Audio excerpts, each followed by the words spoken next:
Hello বন্ধুরা, কেমন আছো তোমরা সবাই? সকালবেলায় আজ খুব তাড়াতাড়ি উঠে গেছিলাম, পুজো পাঠ এবং সমস্ত কাজকর্ম শেষ করে ডাবের জলটা খেয়ে অফিসে বসলাম। এরপর অফিস থেকে লগ আউট করেছিলাম, আমার 4:30 বেজে গেছিল। উঠেই ঝটপট আমি ভগবানের প্রসাদ নিবেদনের জন্য এই যে সাবুদানার বড়া আর একটা আজকে খুব স্পেশাল জিনিস তোমাদের সাথে শেয়ার করব, তোমরা দেখতে থাকো।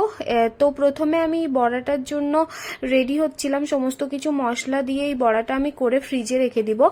আর যে আমি সাবুদানা দিয়ে পরোটাটা বানাবো সেটা এখনই বানিয়ে রাখবো। আর আলুর তরকারিটা আজকে, জানো, আমি আলুর তরকারিটার আমি ভিডিও করিনি, কিন্তু আজকে যেহেতু করিনি তো ওটা অনেক ভালো হয়েছিল, আমি পরে বলছি ওটা।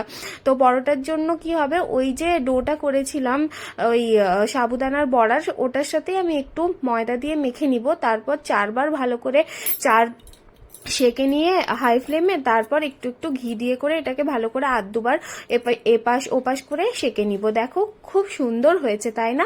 এটা যে শুধু মানে ব্রতের জন্য খাবে সেটার জন্য নয়, এটা অন্যদিনও ব্রেকফাস্টে খাওয়া যেতে পারে, ভীষণ হালকা আর খুব ভালো। আর এদিকে আমার সাবুদানার পায়েসটাও রেডি হয়ে গিয়েছে। আর বড়াটা এরপর বরমশাই আসার পর পুজো পাঠ করে আমি তৈরি করে নিলাম। এই সেই আলুর তরকারি যেটা খেতে দুর্দান্ত হয়েছিল, কিন্তু আমি ভিডিওটা করতে ভুলে গেছি।